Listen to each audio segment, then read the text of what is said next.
et qu'il est fatigué. De plus, il ne peut demeurer assis pendant de longues périodes. Par conséquent, le médecin recommande à la Chambre de permettre à l'accusé de suivre les débats par moyen audiovisuel.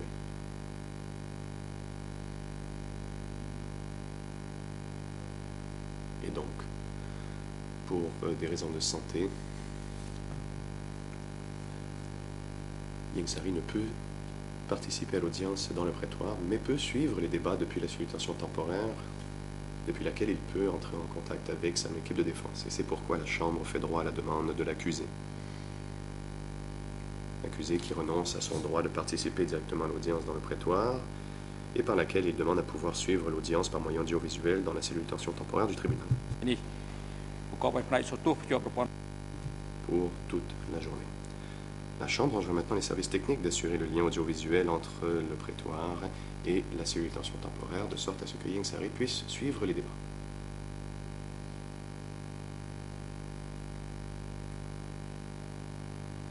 Avant de laisser la parole à la défense, les juges ont-ils des questions à poser aux témoins? Monsieur le juge Lavergne, vous avez la parole. Oui, merci Monsieur le Président. Bonjour à toutes les parties. Bonjour Monsieur le témoin. J'aurai quelques questions de suivi à vous poser pour clarifier des réponses que vous avez déjà apportées, réponses qui sont déjà très nombreuses.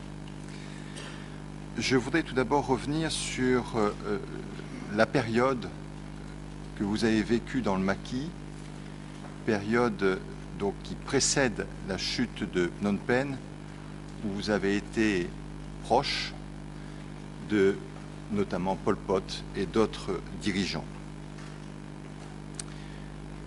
Si j'ai bien compris ce que vous nous avez dit, vous avez indiqué que vous avez rencontré M. Khieu Samphan pour la première fois en 1971. Est-ce exact ou est-ce que vous avez d'autres précisions à apporter?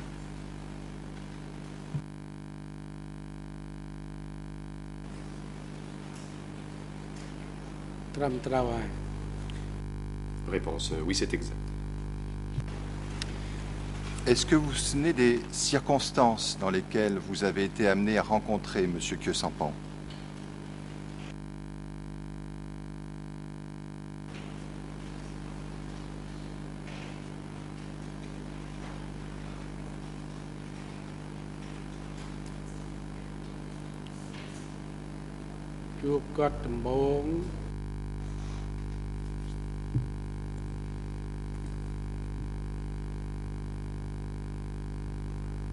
Réponse. Je l'ai rencontré la première fois lorsqu'il est arrivé depuis chez lui. Il est entré dans le réfectoire militaire et c'est là que je l'ai rencontré.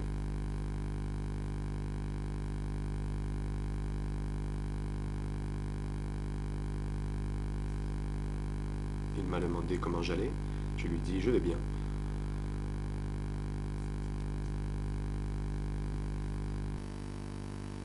Donc nous avons échangé des politesses. Alors, en dehors de cet échange de politesse, est-ce que vous étiez au courant ou est-ce que vous avez discuté avec l'un quelconque des oncles du rôle de M. Khieu Samphan? Est-ce que vous saviez, par exemple, s'il faisait partie de ce que l'on a appelé le GRUNC, le gouvernement royal d'union nationale du Cambodge?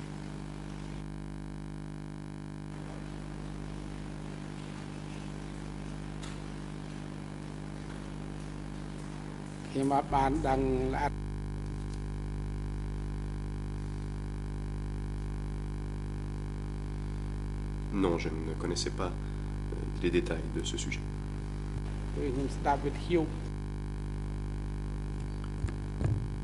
C'est en écoutant la radio que j'ai su qu'il avait un rôle dans le GRUNC. Est-ce que vous avez su ou est-ce que vous avez entendu que, par exemple, M. Khieu Samphan avait un rôle dans ce que l'on appelait les FAPLNK, les Forces armées populaire de libération nationale du Kampuchea? Et quel était son rôle, si vous le savez?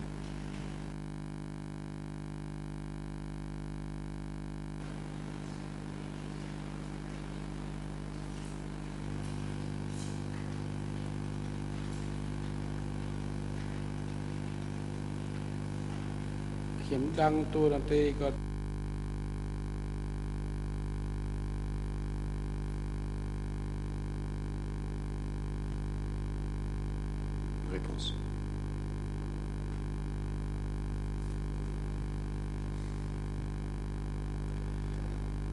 J'ai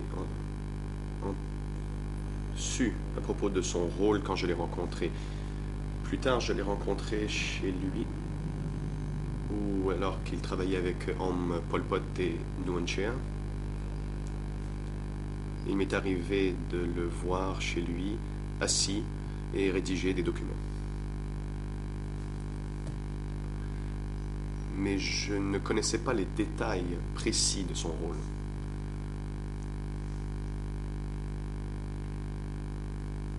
À l'époque, nous étions dans le maquis et j'ai entendu parler de son rôle par la radio, comme je l'ai dit plus tôt.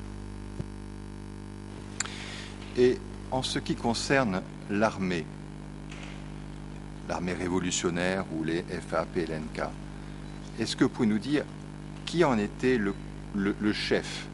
Qui est-ce qui commandait l'armée?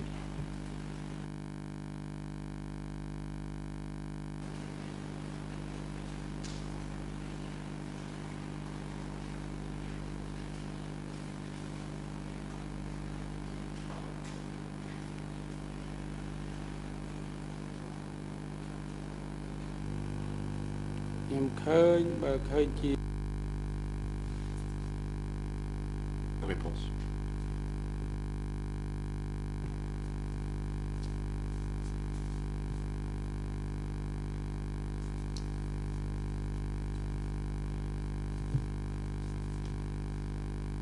D'après mes observations,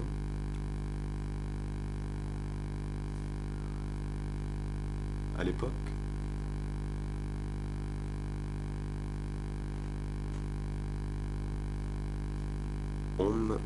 Ieng Sary est venu travailler au bureau K7.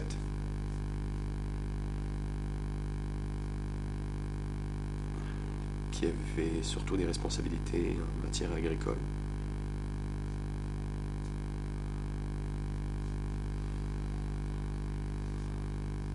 Mais à l'époque, il n'a pas parlé de soldats, il a parlé des forces mobiles. À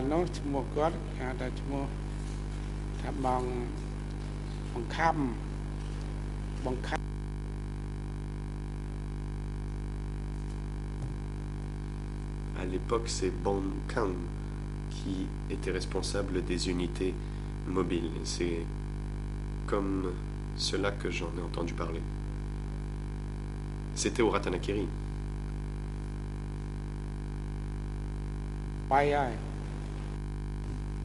Et c'est à la fin de l'année 1968. Alors, on va avancer dans le temps. Je ne m'intéresse pas trop à ce qui s'est passé en 1968, mais j'aimerais plus précisément qu'on parle de ce qui se passe après le renversement du prince Norodom Sihanouk.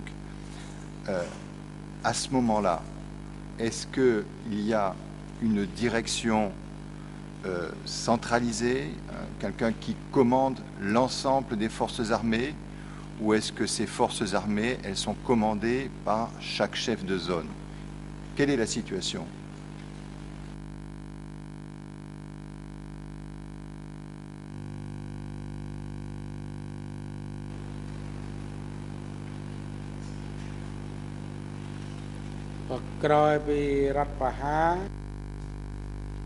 Réponse.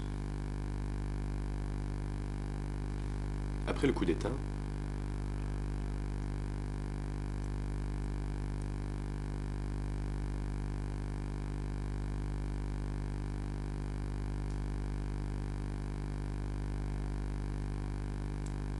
à l'époque, j'étais au bureau 1 et je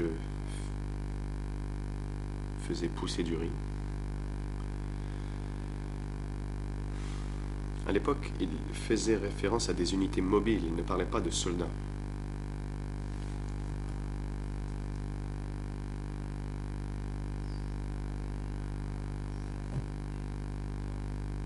Ils étaient envoyés par groupe de 150 à 2 reprises pour aider dans les travaux agricoles.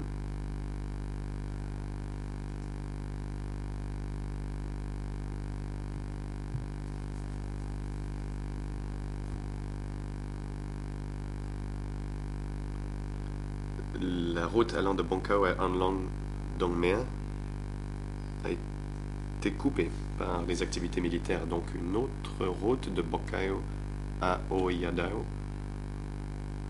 connue sous le chiffre de route 19, a elle aussi été coupée à l'occasion par des activités ennemies. Les forces mobiles étaient responsables de la sécurité de ces 2 routes. Donc la route vers Andongmea et la route 19.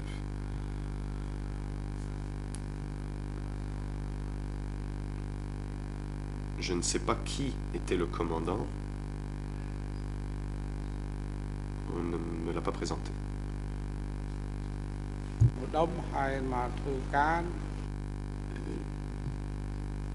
Mais j'ai vu ces groupes de forces mobiles qui aidaient à faire pousser du riz à l'époque. Alors, on va essayer d'avancer un petit peu. Est-ce que la situation s'est modifiée avec le départ d'un certain nombre de troupes vietnamiennes en 1973? Est-ce que les choses ont évolué? Est-ce que le rôle des chefs de zone s'est trouvé modifié? Ou bien est-ce que le rôle des dirigeants du PCK s'est trouvé modifié?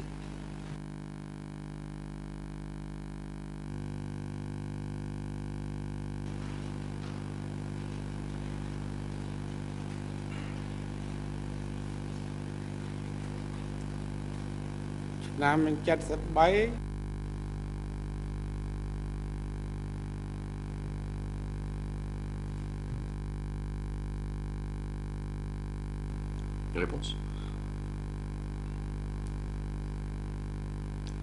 En 1973, c'était S71 qui était le bureau principal.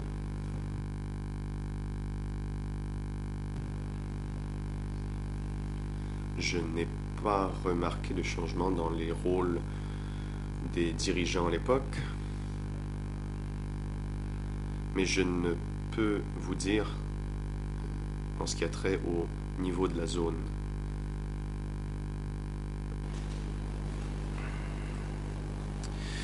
Vous avez fait état, Monsieur Pipuan, de nombreuses réunions entre les oncles, on va les appeler comme ça, Pol Pot, Khieu Samphan, Nuon Chea, Ieng Sary et d'autres. Est-ce que vous pouvez nous dire si vous avez, à cette époque, été le témoin direct de ces réunions ou si ce que vous en avez entendu, c'est des choses qui vous ont été rapportées par d'autres personnes?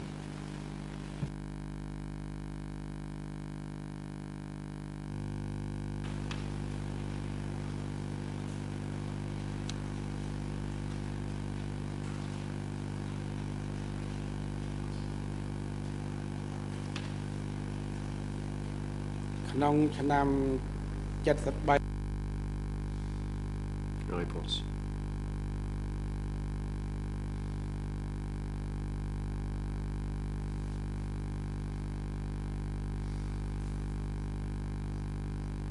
En 73, dans certains endroits, j'ai été témoin oculaire, j'étais là.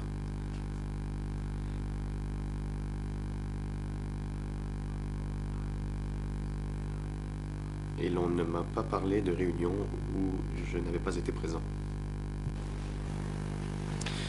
Alors, s'agissant des réunions dont vous avez été le témoin oculaire, le témoin direct, est-ce que vous avez été témoin de situations dans lesquelles il y aurait eu des désaccords qui seraient apparus entre les oncles, entre Pol Pot, Khieu Samphan, ou entre Khieu Samphan, Nuon Chea, ou entre Nuon Chea et Ieng Sary. Est-ce que vous avez le souvenir de situations où les choses étaient discutées, où il y avait des problèmes? Ou est-ce que c'était toujours des situations de parfait accord?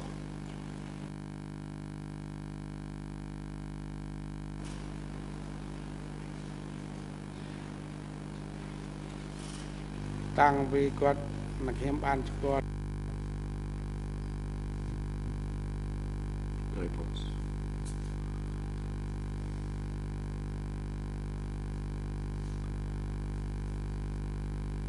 Depuis le temps que je l'ai connu et pendant la période, je n'ai remarqué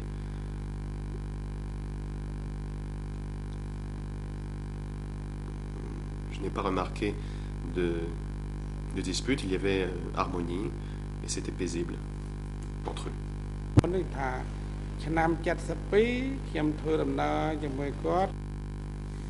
Comme je l'ai dit plus tôt, en 1972, j'ai voyagé avec Om Nuon Chea à Somland. C'était un long périple. Avant cela, en 1971, comme je l'ai aussi dit, il y avait eu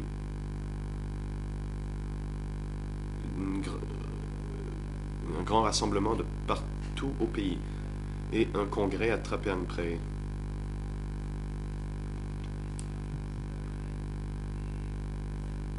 Évidemment, je ne suis pas resté de façon permanente là où il y avait la réunion.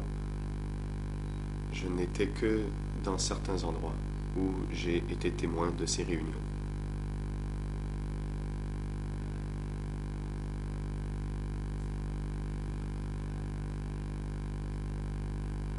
Et je n'ai parlé que des réunions dont j'ai été témoin direct et je n'avais pas connaissance d'autres réunions. À titre d'exemple, laissez-moi vous expliquer, à K5, j'étais garde. Je n'ai pas participé à de réunions.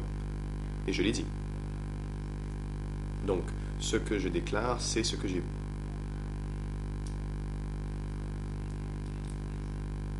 Et je n'étais pas en mesure de connaître les détails de toutes les réunions que les dirigeants aient pu avoir. Est-ce que vous savez s'il existait des moyens permettant d'échanger des communications entre les personnes qui se trouvaient avec les forces à l'intérieur du Cambodge et des personnalités qui se trouvaient à l'extérieur du Cambodge à cette époque-là?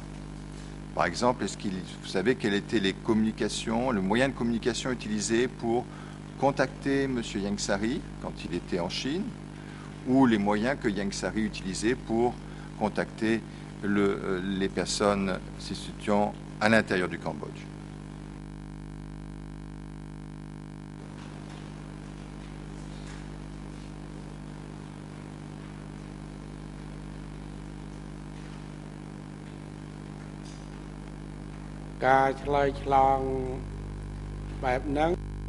Réponse.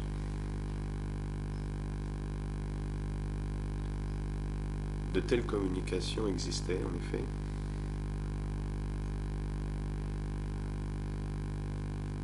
Par exemple, il y avait une sorte d'échange de télégrammes.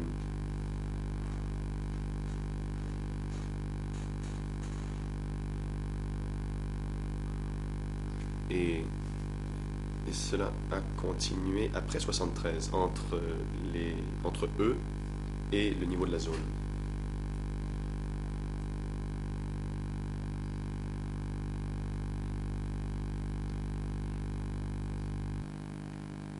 De tels moyens de communication facilitaient les voyages d'un endroit à l'autre. Donc ces communications s'effectuaient essentiellement par échange de télégrammes. C'est bien cela?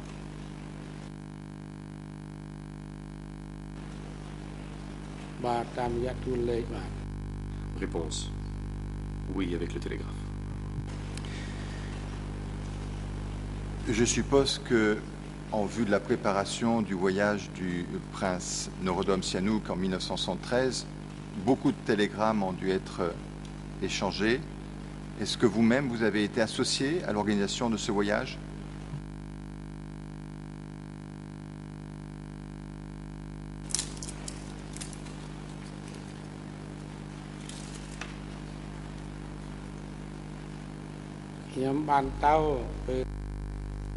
Réponse.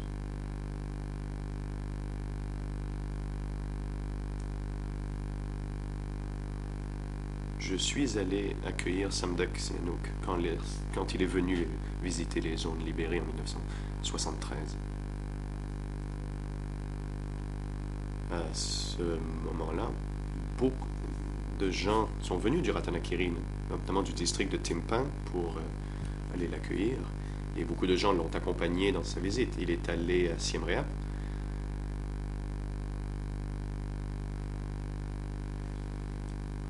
Et lorsqu'il a quitté, j'ai agi, c'est-à-dire j'ai participé à sa garde rapprochée, à celle de Samdech Sihanouk. Est-ce que vous avez entendu parler d'un congrès national spécial du Cambodge qui se serait tenu les 24 et 25 février 1975 sous la présidence de M. Khieu Samphan? Est-ce que vous avez entendu parler d'une grande réunion en février 1975 présidée par M. Khieu Samphan en sa qualité de vice-premier ministre du GRUNC?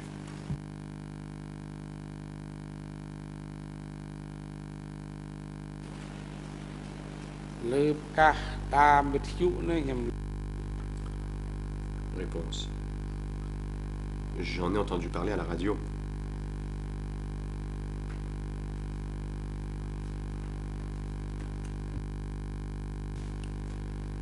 Et je ne savais pas où le congrès avait eu lieu.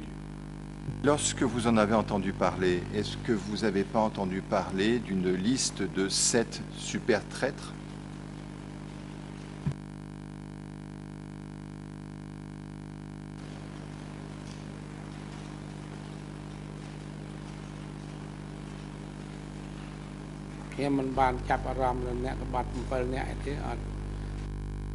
Réponse. Non. Je n'ai pas fait attention à ces supposés 7, ou ces dénommés 7 super traîtres.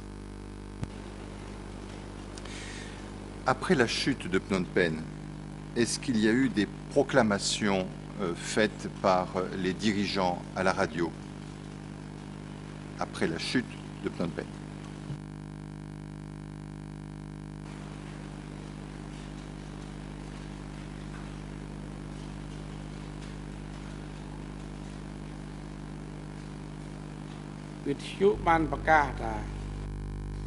Réponse. Il a été dit à la radio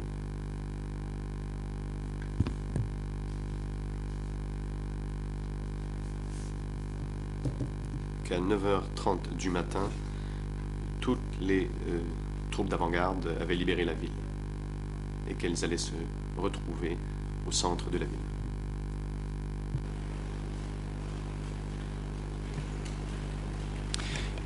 Et ce message radio, il était destiné à qui et qui en était l'auteur?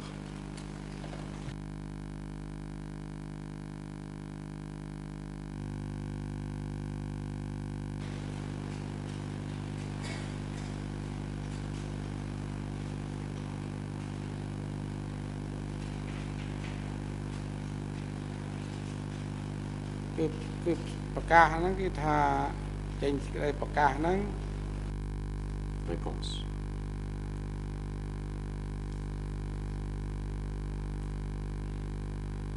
C'était une annonce à la nation entière. Et sans doute,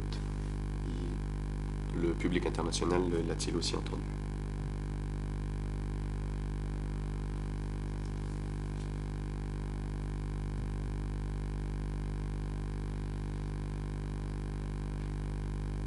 À l'époque,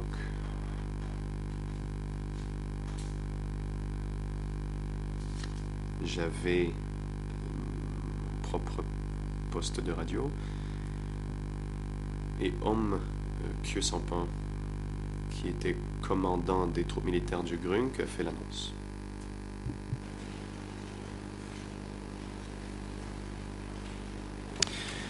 Est-ce que vous avez entendu parler d'un congrès national spécial des représentants des organisations de masse du Kampuchea, des 3 catégories de forces armées populaires du Kampuchea, des Bonzes et du Funk?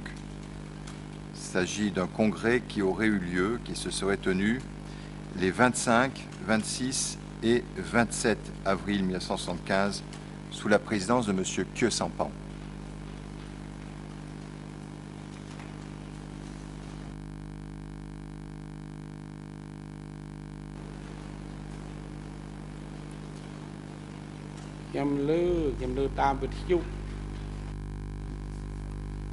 Réponse. J'en ai entendu parler à la radio. J'ai entendu sa déclaration à la radio. Oui. Et qu'est-ce que vous en avez retenu? Si vous n'avez pas de souvenir, vous dites que vous ne vous souvenez pas. C'est pas. Je ne cherche pas à vous.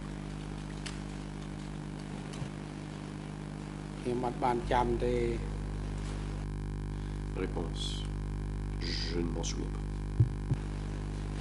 Alors, à toutes fins utiles et pour le transcript, j'indique que, s'agissant du Congrès national spécial du Cambodge qui se serait tenu les 24 et 25 février 1975, sous la présidence de M. Kyo Sampan, on peut se référer au document D108-43-3. S'agissant des proclamations effectuées à la radio après la chute de Phnom Penh, on peut se référer au document D359-1-1.37 et E3-18.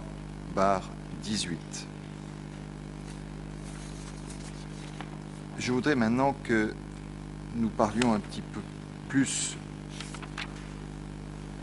de l'expérience de l'évacuation des villes.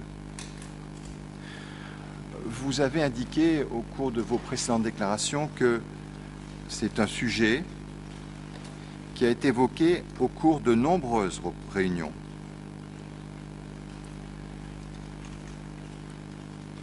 Vous avez notamment parlé de la grande réunion qui s'est tenue en juin 1974 et qui, semble-t-il, peut être identifiée avec une réunion du comité central du PCK, réunion où vous avez mentionné la présence de M. Ieng Sary. Alors, est-ce que vous confirmez qu'au cours de cette grande réunion qui a eu lieu en juin 1974, on a évoqué l'expérience de l'évacuation des villes, des zones libérées? Et quand je parle de ces villes, je pense à Udong, Skun, ou Stuntreng, ou Krassier, Banan, ou d'autres villes. Alors, est-ce que vous confirmez cela ou est-ce que vous avez des précisions à apporter?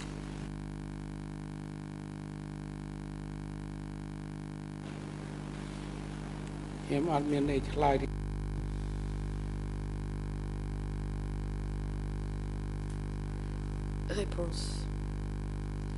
Je n'ai rien à rajouter à ce sujet. J'ai déjà indiqué ce que je savais.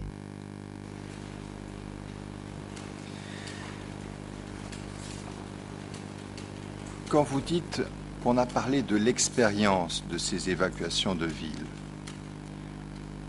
je suppose que vous l'entendez dans un sens positif.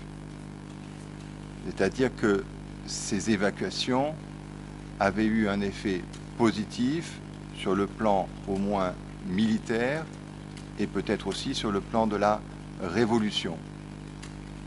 Est-ce que vous pouvez nous apporter quelques précisions sur les éventuels effets bénéfiques de ces évacuations?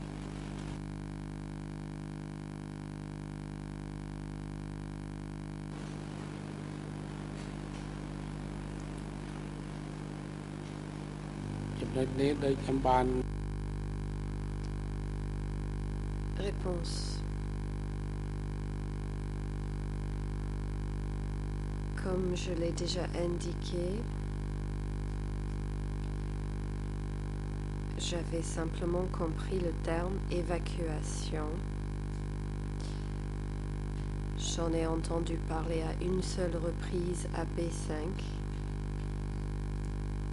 Je ne connais pas d'autres détails à ce sujet.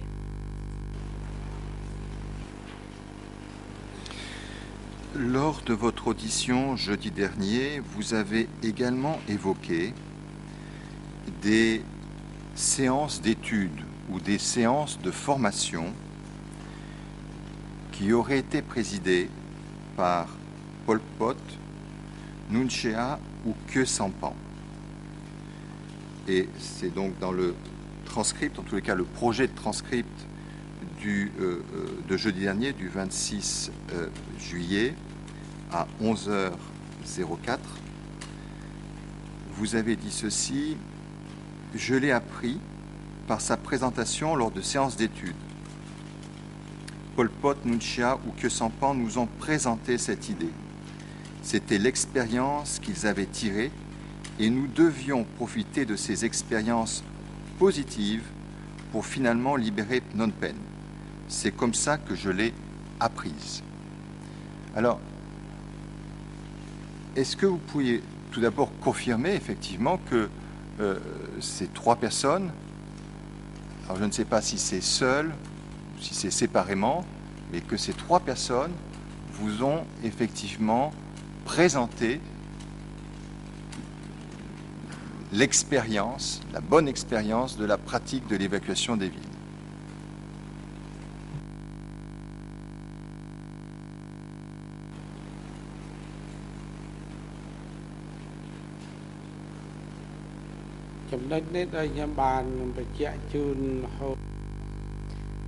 Réponse.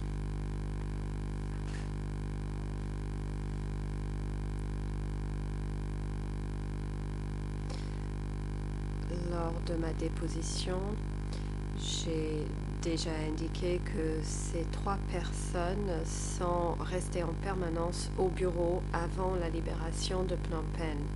Après la libération, ces trois personnes sont restées toujours ensemble. Je ne pense pas avoir d'autres choses à rajouter. Je crains de me répéter. Alors, une clarification cependant, monsieur. Les réunions de formation, les séances d'études dont vous avez parlé, elles se sont déroulées avant la prise de Phnom Penh ou après la prise de Phnom Penh?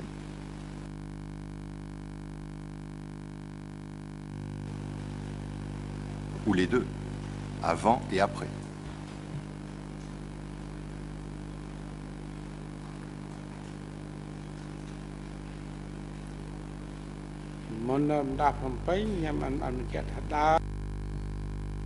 Réponse.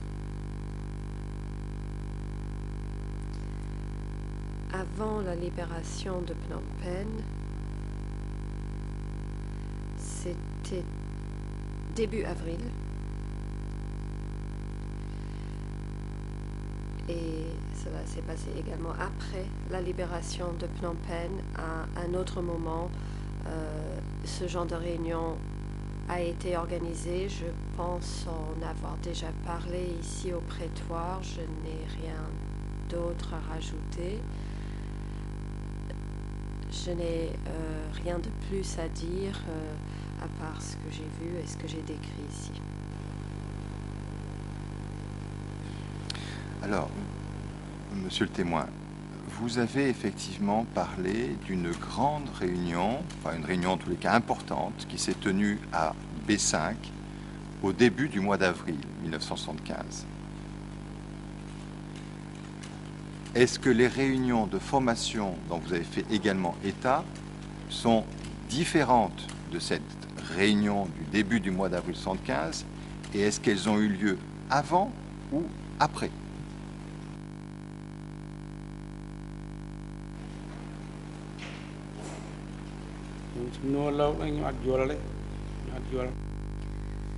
Réponse.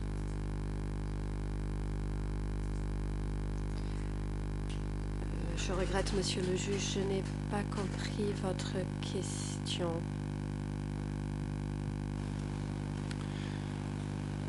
Monsieur le témoin, vous avez longuement expliqué, et on va y revenir d'ailleurs, comment s'était déroulée la réunion qui avait eu lieu au début du mois d'avril 1975. Et vous avez également fait état de séances d'études, de séances de formation. Alors, est-ce que ce sont deux choses différentes ou est-ce que c'est la même chose? Est-ce que ces séances d'études, si ce sont des choses différentes, elles ont eu lieu avant cette réunion de début avril 1975 ou est-ce qu'elles ont eu lieu après?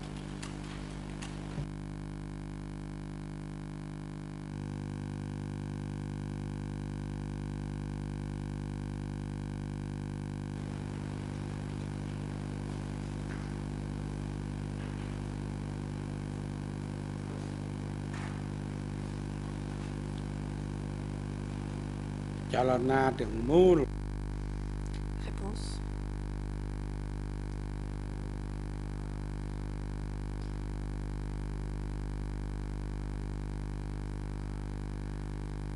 Le mouvement pour la libération du pays, je pense que c'était ça le sujet de cette réunion. C'était une réunion organisée pour le bien de la nation. Je ne sais pas, peut-être je n'ai pas été claire ici au prétoire.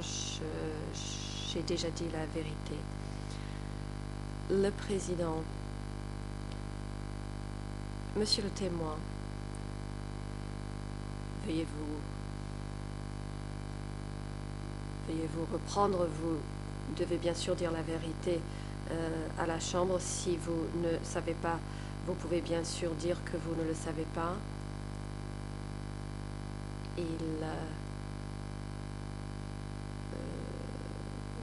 Vous nous paraissez quelque peu perturbé. Nous vous avons déjà signalé dès le début que vous ne devez répondre concernant uniquement des faits dont vous avez été témoin ou des choses que vous avez observées. Si vous ne savez pas, vous n'avez qu'à dire « je ne le sais pas ».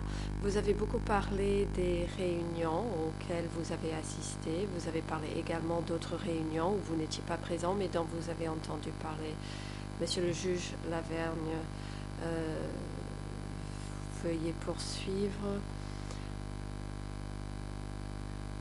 La traduction en khmer de la question nous paraît un peu difficile à comprendre. Peut-être pourriez-vous simplifier votre question et poser des questions brèves et concises pour aider le témoin à répondre. Oui, Monsieur le Président, je vais m'y efforcer. Alors, pour simplifier la question, Monsieur le témoin, est-ce que avant la chute de Phnom Penh, vous avez été le témoin de plusieurs réunions au cours desquelles Pol Pot ou Nun Chea ou Khieu Samphan ont exposé l'expérience de l'évacuation des villes.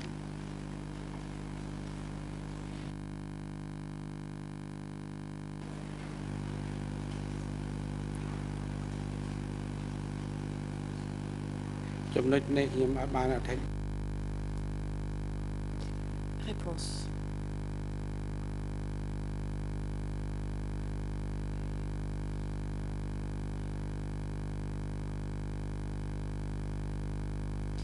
Je ne pense pas avoir envie de répondre à cette question car je n'ai pas envie de me contredire.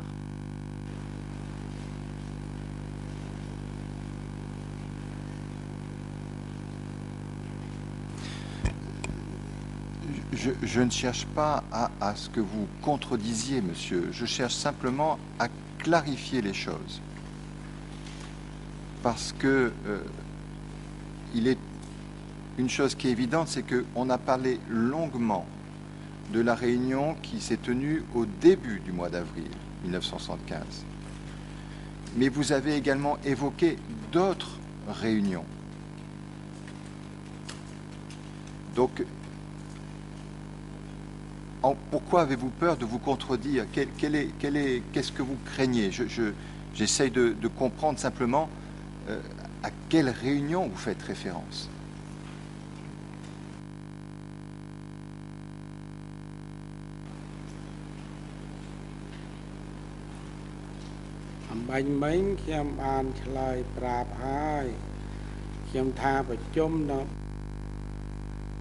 Réponse. J'ai déjà indiqué que la réunion s'est tenue à B5 début avril et cette réunion concernait l'évacuation de la population. C'est ce dont j'ai connaissance. J'ai déjà dit ne pas être en mesure d'en dire davantage. Il y a eu d'autres réunions, mais ces réunions-ci étaient des séances d'études. Pendant de telles séances, il y avait des présentations à propos de la situation nationale et mondiale. Et on nous expliquait comment construire le parti et on nous a présenté la vision de la révolution.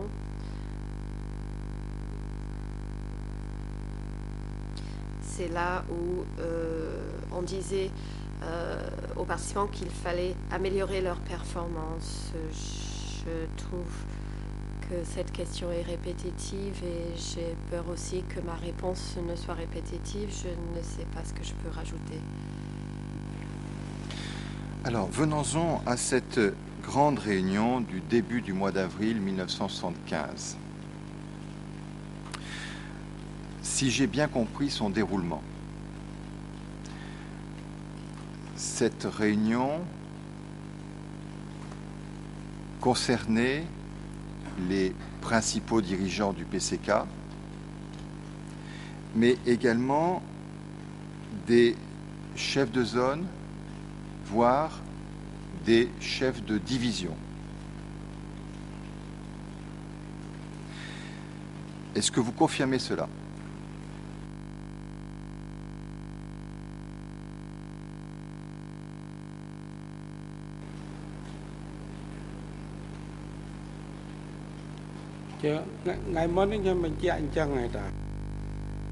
Réponse. Oui, je l'ai déjà confirmé lors de ma déposition. Et pour cette raison, je n'ai pas envie de me répéter parce qu'on m'a déjà demandé si je le confirmais et je l'ai déjà confirmé. J'ai déjà donné ces détails et donc je ne tiens pas à les redonner aujourd'hui. Alors, il est parfois besoin de donner des détails parce que nous avons 3 versions pour les transcriptions de cette audience et nous pouvons avoir des différences entre les versions qui sont en anglais, en français ou en khmer. Vous avez notamment, me semble-t-il, indiqué que la réunion a commencé par l'exposé de l'expérience des uns et des autres sur les évacuations des villes. Puis, vous avez indiqué qu'au cours de cette réunion, il y avait des cartes, ou en tous les cas une carte qui était affichée. Et vous avez aussi indiqué qu'il y avait un tableau noir sur lequel il y a eu des dessins qui ont été faits ou des annotations qui ont été portées. Est-ce que vous pouvez nous confirmer que cela s'est bien déroulé comme ça, qu'il y a bien eu tout d'abord un exposé sur l'expérience et qu'il y a eu ensuite des discussions à partir de cartes et des discussions à partir des indications qui étaient faites sur le tableau noir?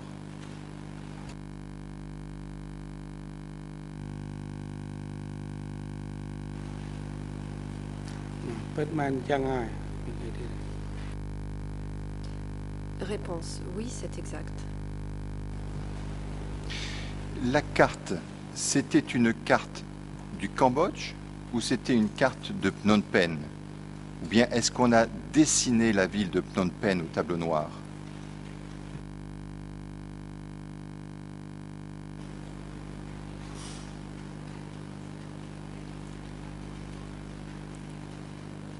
មិនមានជា Réponse.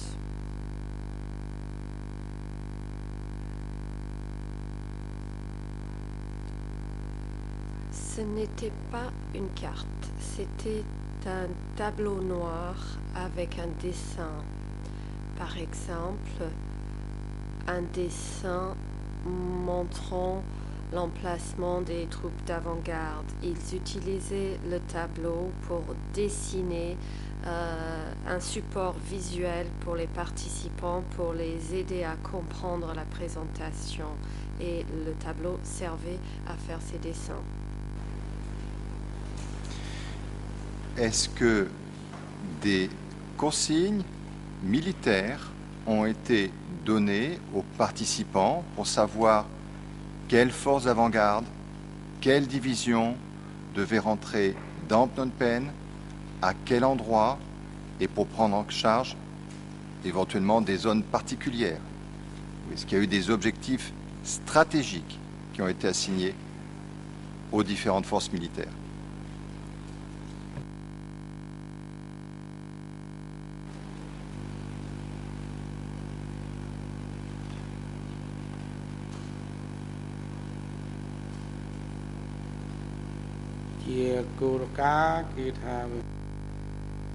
Réponse.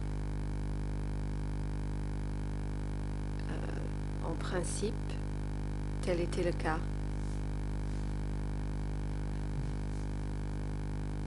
Des cibles ont été identifiées, des cibles attribuées à chaque zone et à chaque division.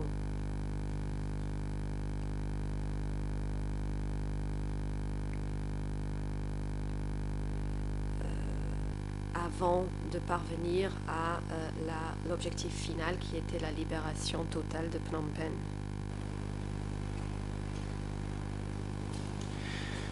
Est-ce que vous vous souvenez de l'emplacement des différentes divisions à ce moment-là?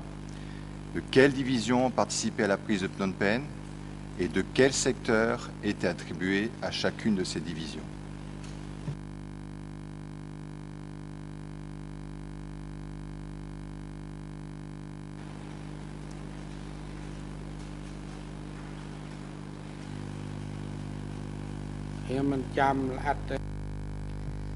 Réponse.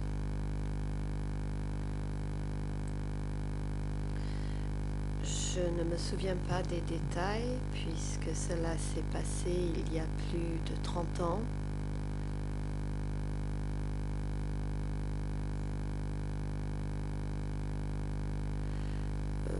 Cela me serait plus facile de parler des zones parce que lorsque Phnom Penh a été attaqué, des forces provenant de toutes les zones ont participé à cet assaut.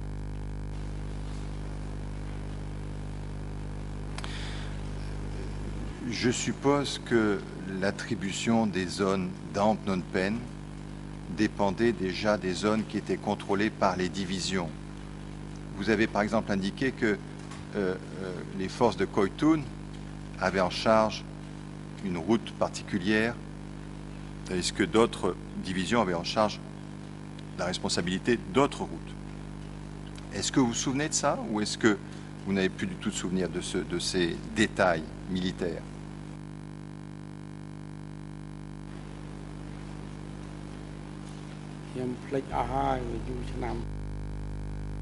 Réponse.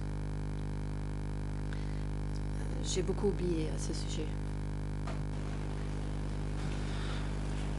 Est-ce que, au cours de cette réunion ou d'autres réunions, il a été évoqué le risque de bombardement de la ville de Phnom Penh?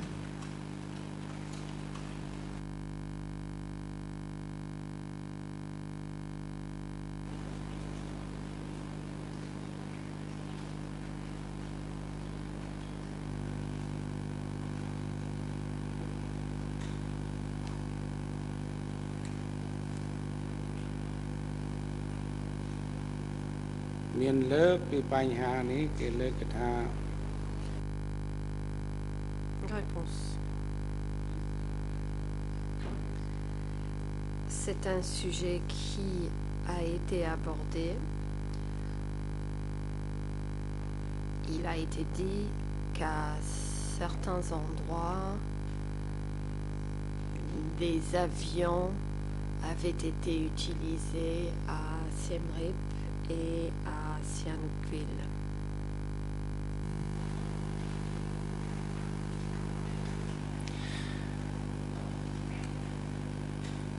Et donc, si on a évoqué ces bombardements à Siem Reap et à Sihanoukville, est-ce qu'on a évoqué des risques de bombardement à Phnom Penh au moment de la prise de Phnom Penh?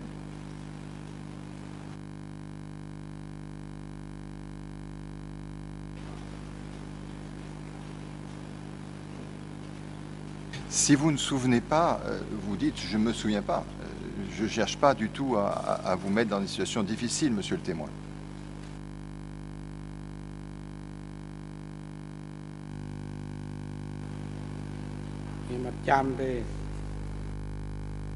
Réponse, je ne m'en souviens pas.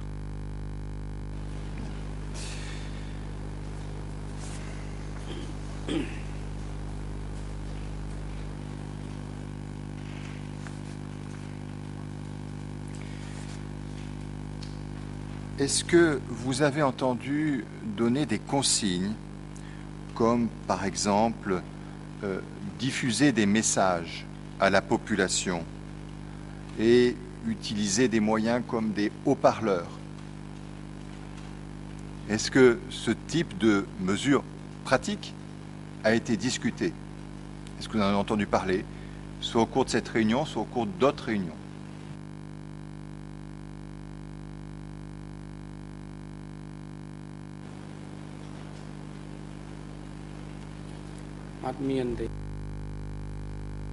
Réponse, non, pas à ma connaissance.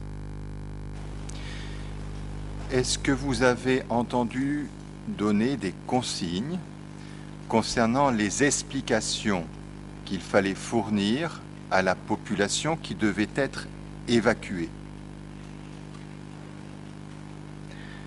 Est-ce qu'on leur disait par exemple qu'il fallait dire que les personnes évacuées pourraient revenir rapidement ou dans quelque temps, d'un délai, dans leur maison? Est-ce que ce genre de consigne a été donné?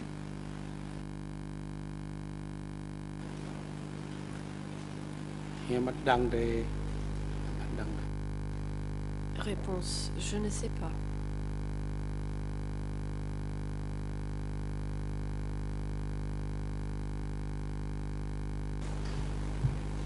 Est-ce qu'il y a eu des consignes? Excuse me. My apologies.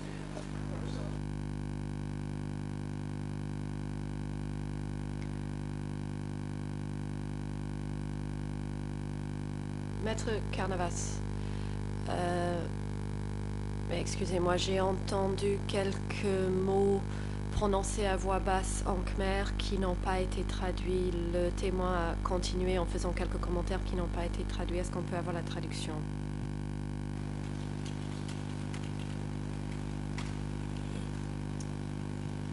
Monsieur le témoin, est-ce que vous pouvez répéter la réponse que vous avez donnée à la réponse précédente, à la question précédente?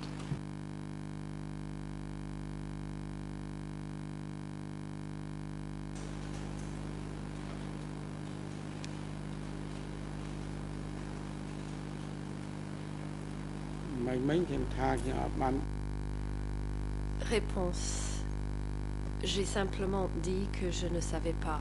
C'est tout ce que j'ai dit. Je ne connaissais pas les détails.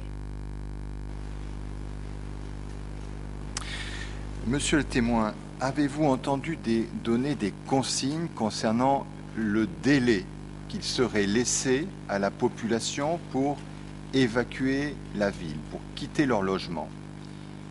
Est-ce que c'était sans délai? Est-ce que les personnes pouvaient disposer d'un certain nombre d'heures, voire plus?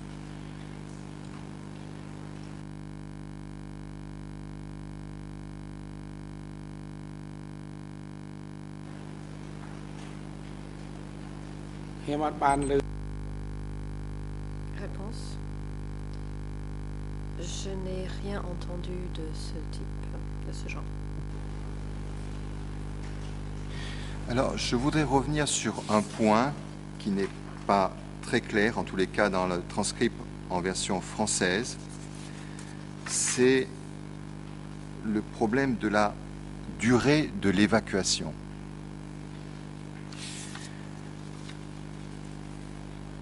Est-ce que vous pouvez nous préciser si le délai d'une semaine dont vous avez fait état dans vos précédentes déclarations était le délai pour effectuer l'opération d'évacuation elle-même ou si c'était le délai au terme duquel la population serait autorisée à revenir. Peut-être que ma question est un peu compliquée. Si vous souhaitez que je la répète et que je la clarifie, je peux essayer de le faire. Donc, en clair, il a été question d'un délai d'une semaine. Est-ce que ce délai d'une semaine, c'était le délai pour que toute la population de Phnom Penh soit évacuée, ou est-ce que c'était le délai à l'issue duquel la population pourrait revenir dans Phnom Penh?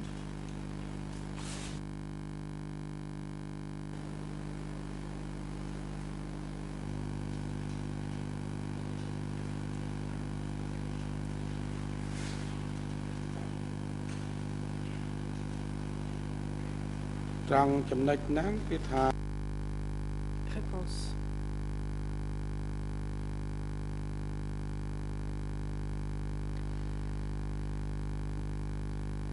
Dans le cadre du plan, il s'agissait d'évacuer la population. Tout le monde devait être évacué en l'espace d'une semaine.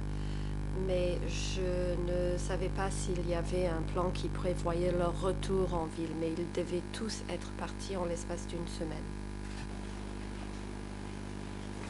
Bien, je vous remercie pour cette précision qui est importante. Vous avez ensuite parlé, monsieur le témoin, de votre entrée que vous avez faite vous-même à Phnom Penh en accompagnant Son Sen. Vous avez tout d'abord parlé de ce que vous avez vu autour de Pochentong. Est-ce que vous savez quelles étaient les forces militaires en présence à Pochentong? Quelle était la division qui était là et qui la commandait?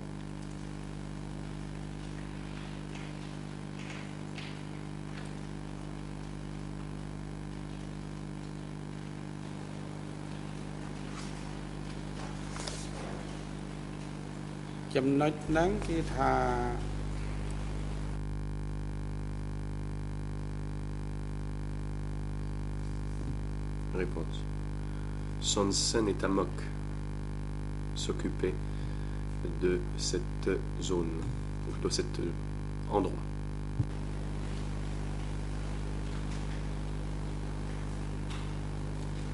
Est-ce qu'il y avait d'autres chefs de division?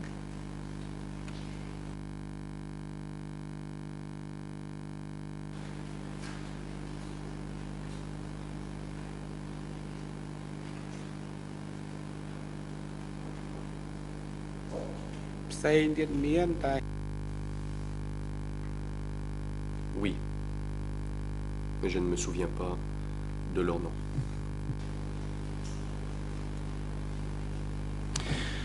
Vous dites ensuite, si je ne me trompe pas, que vous êtes allé au stade. Est-ce qu'il y avait une raison particulière pour aller au stade? Est-ce que c'était un lieu de rencontre? C'était une cible stratégique?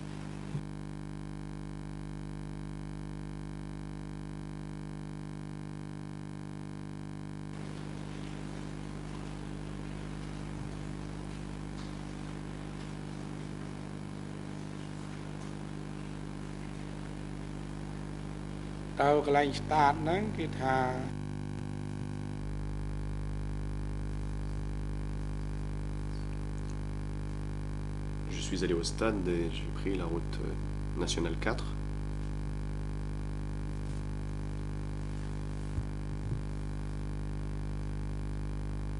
à l'époque, donc entre l'actuel ministère de la Défense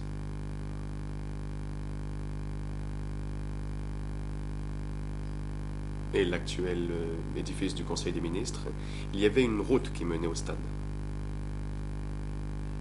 Je suis allé là et j'y ai vu 2 hélicoptères.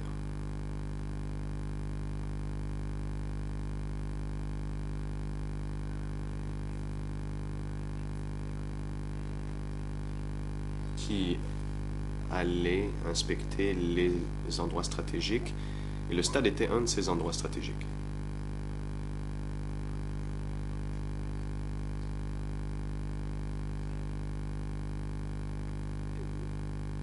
Qui était d'intérêt national et international. Un autre emplacement stratégique était l'endroit devant le Palais Royal et aussi le pont Monivong.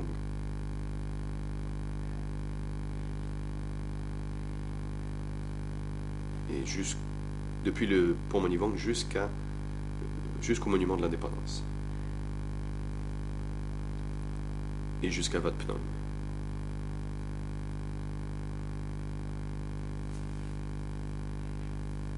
Puis de Wat Phnom à un hôtel, je ne connais pas le nom de l'hôtel, mais sous le régime, on le connaissait sous le nom de maison numéro 2. Puis, ensuite on allait au site de l'actuel pont japonais, mais qui a été maintenant détruit. Ou qui était détruit à l'époque plutôt. Et donc c'était là les endroits stratégiques qui avaient été identifiés. Et il fallait rendre compte à l'échelon supérieur chaque fois que l'on arrivait dans un endroit stratégique. Et lorsque l'on arrivait à cet endroit stratégique, il y avait des troupes révolutionnaires qui étaient présentes. Dans votre question, vous avez dit que Son Sen m'avait accompagné. En fait, c'est l'inverse. Lui était un haut dirigeant, c'est moi qui l'ai accompagné. Ce n'est pas lui qui m'accompagnait, bien sûr.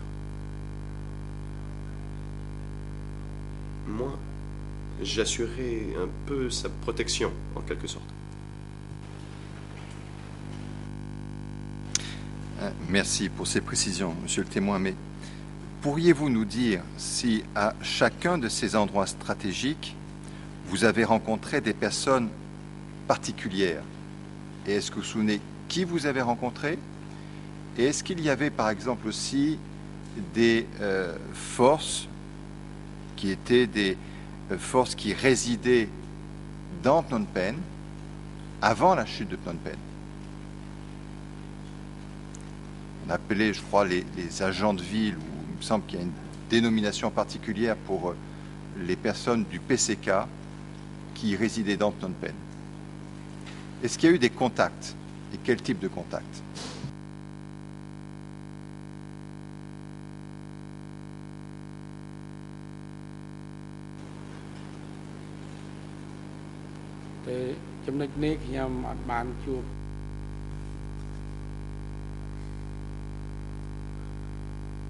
Non, je n'ai pas rencontré ce genre de personnes. J'ai rencontré certaines personnes que je connaissais avant. Par exemple, il y avait Sao Pim et Katon, Tatom, Tapoum, qui venaient de l'Est. Taren aussi, eux venaient de l'Est. Et de Mokumpol à la route nationale 5, il y avait Koitun, Kaipok et Deun.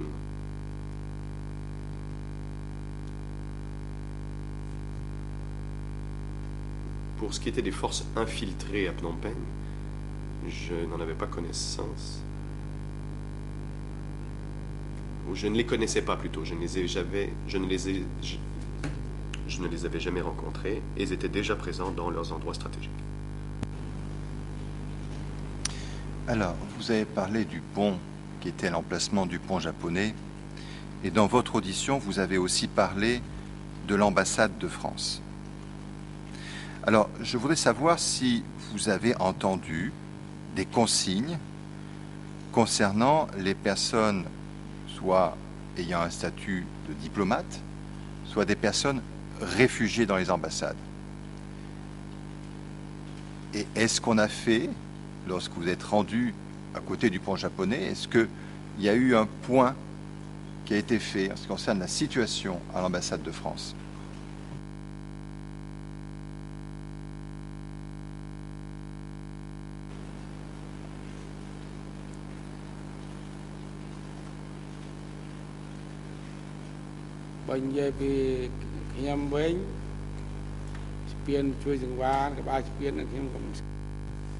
Réponse.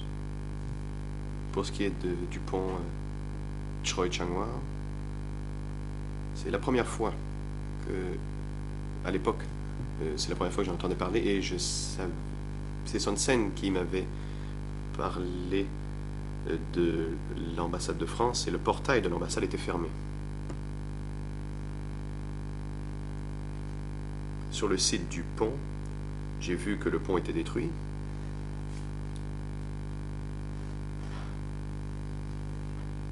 Et quand je suis arrivé au stade, c'est là qu'il m'a dit « Ça, c'est le stade ».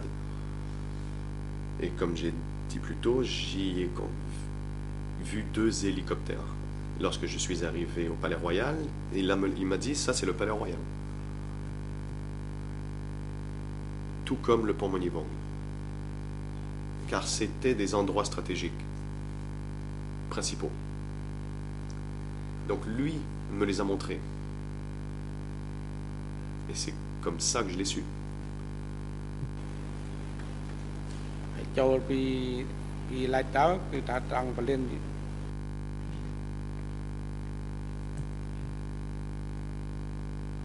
Et l'arrivée par l'ouest, c'était l'aéroport, enfin, l'entrée par l'ouest, c'était l'aéroport de Pochengtong. Et c'est comme ça que je l'ai su, c'est parce qu'il me l'a dit. Alors, s'agissant de l'ambassade de France, Son Sen vous a simplement dit que le portail était fermé, il ne vous a rien dit d'autre? Il ne vous a pas dit s'il y avait ce qui allait se passer, ce qui devait être fait?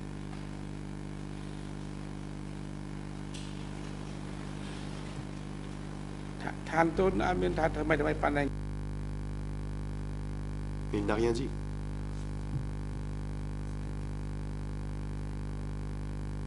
Mais la route qui menait au portail était bloquée. Le portail était fermé. C'est comme ça que j'ai vu en fait l'ambassade. Quel était le chef de division ou le chef de zone qui était en charge du secteur de l'ambassade de France?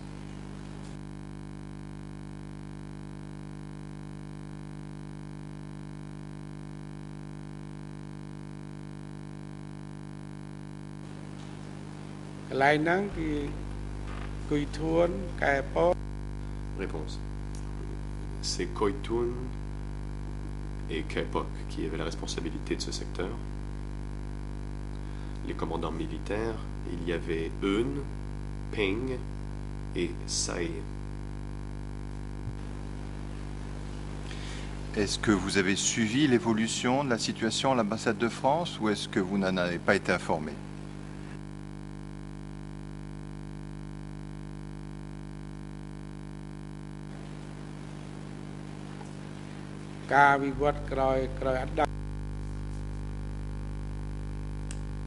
Je n'ai pas su ce qui s'est passé à l'ambassade par la suite. Alors, il me reste très peu de questions, mais maintenant on va passer à un autre sujet. Vous avez dit que l'une de vos premières tâches après la chute de Phnom Penh a été d'organiser l'hébergement pour les visites des délégations étrangères. Est-ce que vous confirmez cela?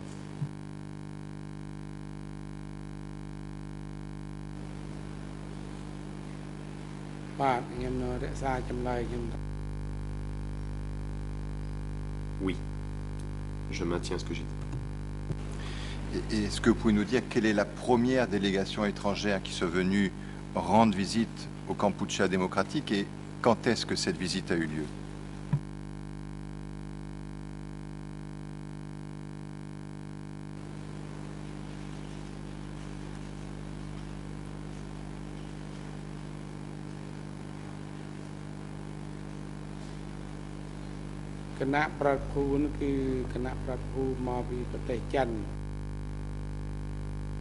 La délégation provenait de Chine.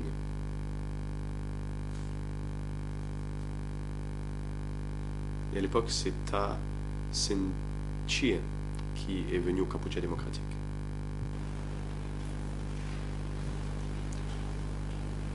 C'était une délégation importante, il y avait beaucoup de membres dans cette délégation.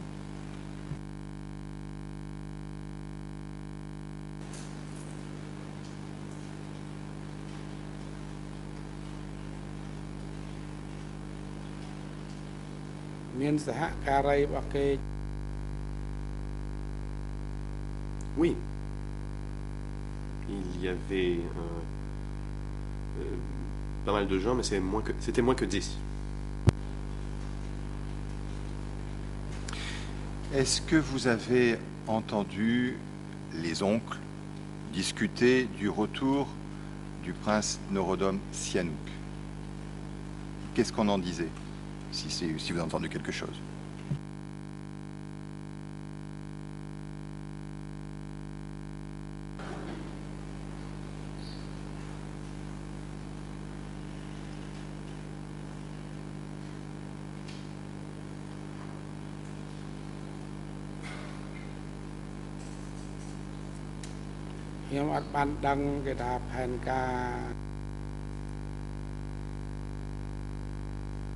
Je ne savais rien d'un plan de la visite du Samdech Sihanouk. Je l'ai vu quand il était déjà arrivé au pays. Mais pour ce qui est de la planification, je n'en avais aucune connaissance. Alors, il a été aussi beaucoup question lors de vos précédentes auditions de Bunk Trabek. J'aimerais que vous me parliez un petit peu de Shreng Shamres. Je pense que ma prononciation n'est pas très bonne, mais j'espère que vous comprenez ce dont je veux parler.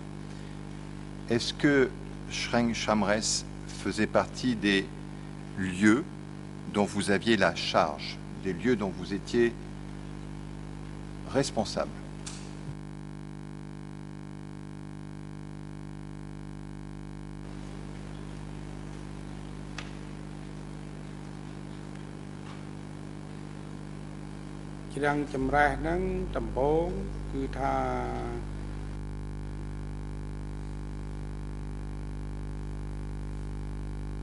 Au début, Shreng Shamres faisait partie du bureau de Koitoun.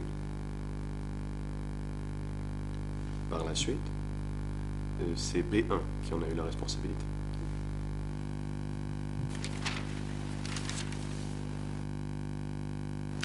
Et qui précisément à B1 en avait la responsabilité? Est-ce que vous, personnellement, vous aviez la responsabilité de ce lieu?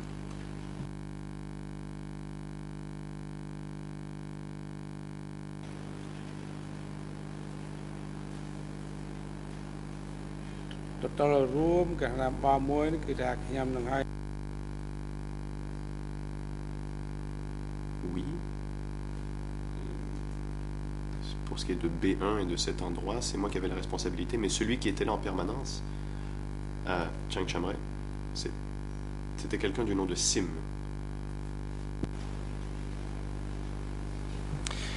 Et quel était le rôle de Shreng Shamres au sein de B1?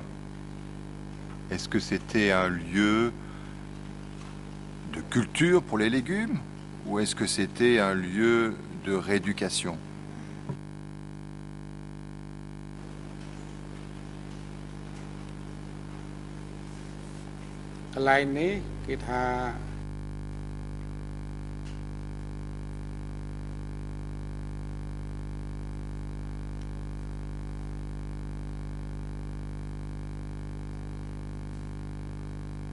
il y avait de la pisciculture, de la volaille et aussi de la culture du riz. Il y avait une trentaine de palmiers dans l'enceinte.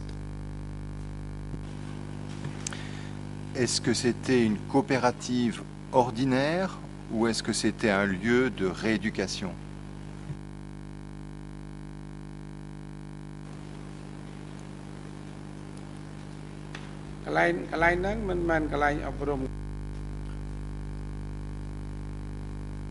Non, ce n'était pas un endroit servant à la rééducation.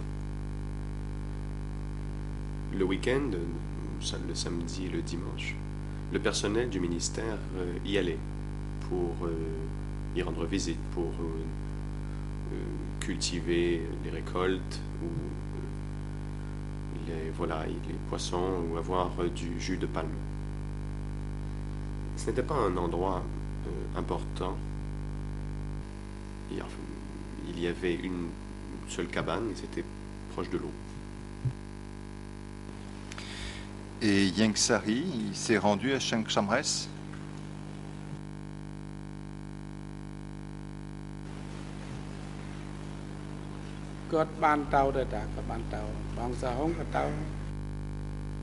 Oui. Et So Hong aussi y est allé. Vous avez indiqué que, en ce qui concerne vos fonctions à B1, vous aviez la responsabilité, je lis ce qui est dans la version française, la responsabilité générale du contrôle psychologique et administratif du personnel. Alors, je suis toujours surpris quand on parle du contrôle psychologique, mais est-ce que c'est bien ce que vous avez dit et qu'est-ce que vous voulez dire par contrôle psychologique?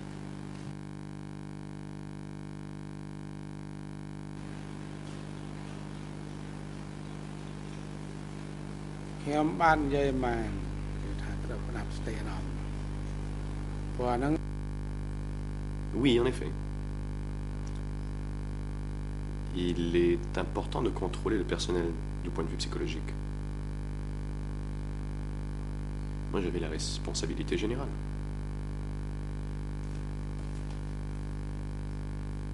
Donc, je devais bien comprendre leur statut, leur position, leur psychologie, leur position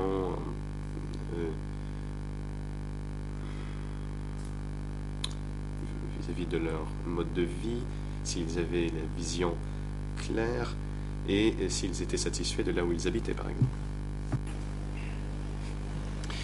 Donc, si j'essaye de comprendre, le contrôle psychologique, ça consiste à savoir si les gens sont contents ou pas contents, ou si ce sont de bons ou de mauvais révolutionnaires. S'ils ont une bonne ou une mauvaise mentalité. C'est quoi le contrôle psychologique?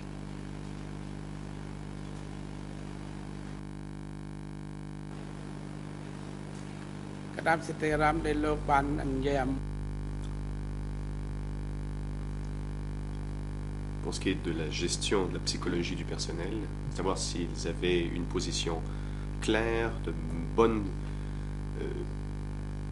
position révolutionnaire et s'ils s'acquittaient de leurs tâches.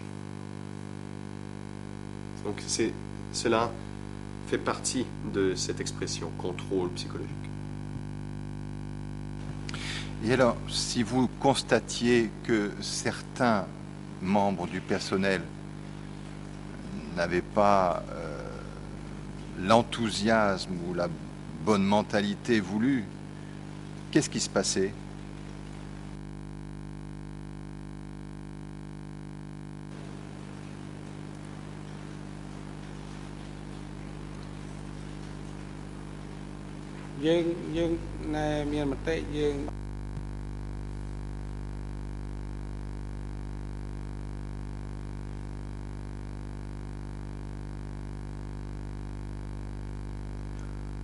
On faisait les commentaires et si l'on était satisfait du rendement et de la position révolutionnaire, on laissait tel quel. Et si on n'était pas satisfait, et qui était on? C'était vous ou c'était quelqu'un d'autre?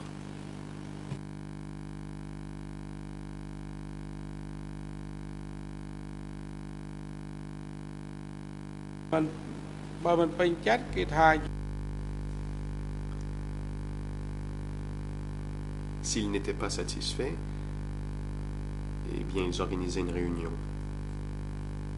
Et le groupe pouvait rendre compte de cette question.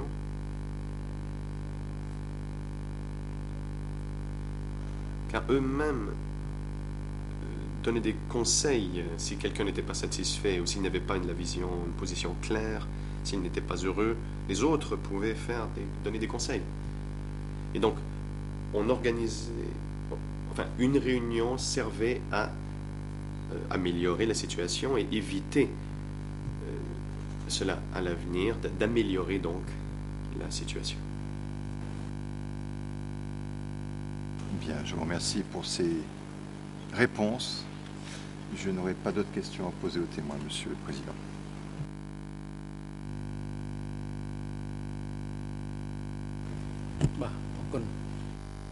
Le Président. Merci, Monsieur le juge. Le moment est approprié pour la prise de la pause du matin. Donc nous reprendrons à 11h moins le quart.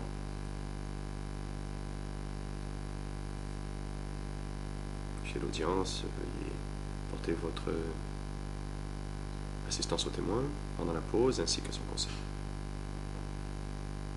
Et vous assurez qu'il soit de retour au prétoire avant 11h15. 11h moins le quart. Veuillez vous lever.